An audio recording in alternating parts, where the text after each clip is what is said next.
time for our panel. Deborah Pead, Pead PR founder, and Rawdon Christie, former broadcaster and, of course, real estate agent. Welcome back, guys. Hello. Morena. Good to see you.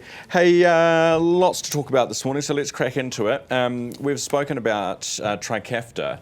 Just this amazing, we talk a lot and you get stories in the media about miracle wonder drugs and stuff. This is one that actually works and adds decades to people's lives. And yet, according to Cystic Fibrosis New Zealand, for 2 to 5-year-olds, we're not funding it basically because it's a money thing, Deborah. Yeah, look, I know how important this drug is. Pead worked with cystic fibrosis and Lisa on the first round and helping to get this drug funded. So it's a lifesaver for people that suffer. But access to drugs should not depend on your passport or your postcode.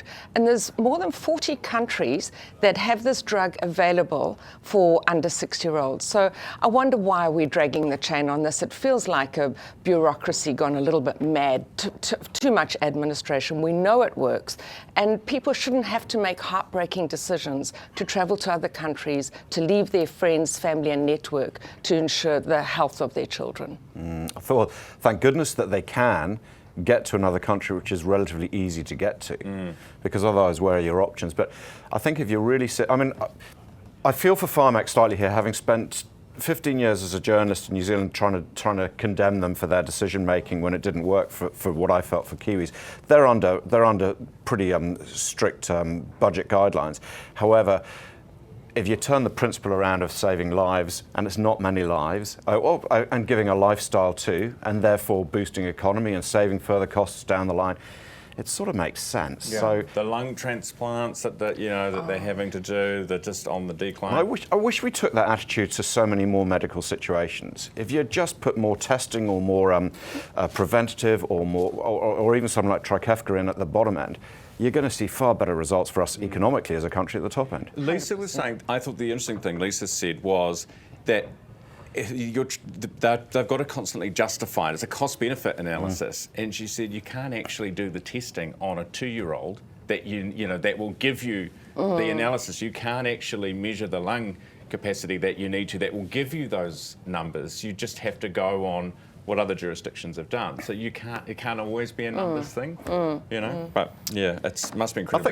I think you could hazard a guess that if it's working for a 6 to 8-year-old, it's probably going to do some good for a 2-year-old. So. And if it's working in other countries, come on, do we really need to retest everything again? Yeah, absolutely. Did you see, we just had the story of this wee boy, 7-year-old from Napier, who's just started his very first burger joint. Maybe he's had some help from Dad. It's held in Dad's restaurant, but industrious, did his own logos, everything. Pretty cool story, hey? Gee, they start saving early for that deposit for a house now, don't they? 7-year-old in the salt mines. But I love this. I was at the Cuisine Restaurant Awards last night, and the winner, Casey MacDonald from Craigie Range in Hawke's Bay, he worked in a fish and chip shop when he was 12, and now he is the chef of the year. And so, let's hope there's some bright beginnings or bright future for this young chap. But I love that story. When I first saw the story, I thought, hold on, Dad's opened a restaurant for his kid. This is slightly indulgent. Then I read the full story and worked out it was a corner of Dad's restaurant. And then I was sad enough to get the picture of. I thought the fact they're using all his artwork is genius. And the menu looks amazing. Looks cool, eh? So much so that I was sort of zooming in to find out how much a burger cost. $22. I love it. Yeah, brilliant story. But 2 weeks ago, they were saying kids can't collect eggs on farms, and now we've got a kid flipping burgers. So, where's the balance here? But I love the story, and we should put our kids to work earlier.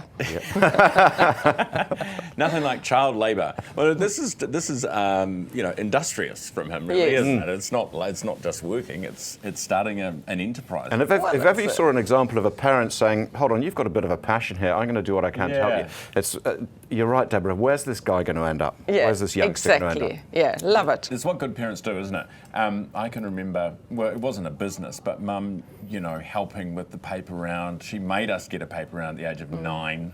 But then she was out there with a backpack, you know, delivering them along with us. That's what you do. Absolutely. I mean, I worked behind the till in my dad's shop when I was younger. You know, so said, family has to be on the till. Family has to be on the till. I couldn't even count at the time, but there was family on the till. Yeah, my dad was an orthodontist, so we used to help with the drill. It was fine. Hey, Cape Palliser. It's beautiful. Have you been to Cape Palliser before? It's beautiful. Beautiful part of New Zealand. It's actually really close to Wellington. A lot of people don't even really know it's there. A couple of hours from Wellington. But the road is getting destroyed by four-wheel drives. There's vandalism that's going on. It's a paper road, and the council, here's some pictures of it. Council wants to block the road to protect the land. But then you've got, we had a photographer on today saying, this is a public paper road. You can't bloody well put a fence up. And it gives us access to a natural resource, to a national park. You know, you can't do that. What do you reckon? Look, I have some sympathy for the local hapu here because the road and the area is being vandalised. But I think council is just abandoning their responsibilities. I mean, if this road was into Queenstown or Piha, we wouldn't even be having this conversation. So I think the council needs to build some resilience into the roading infrastructure, education, and support the locals. We can't isolate these communities by closing a road. Yeah, we're going to agree on everything today. That's okay. If the problem is the vandalism, deal with it. And if it involves possibly having to go through some sort of relatively expensive fencing exercise, then consider that. But you don't just shut the road. I think in New Zealand we have, maybe this is from back in the day, being from the UK, where public access to space is a huge thing, you know, footpaths across farms, etc. So I do genuinely think we should do everything we possibly can to keep public access to beautiful places. Yeah, keep it open. And otherwise, we're going to be denied even viewing these gorgeous places. And we are a nation of trampers. We like to get out and hike and explore the country. So we certainly need to keep these open. Yeah, and keep the roads workable and usable too. Appreciate you guys coming in this one. It's fine to agree on things sometimes. We don't always have to, you know, butt heads. Well, it's because we're all right about everything. 100%.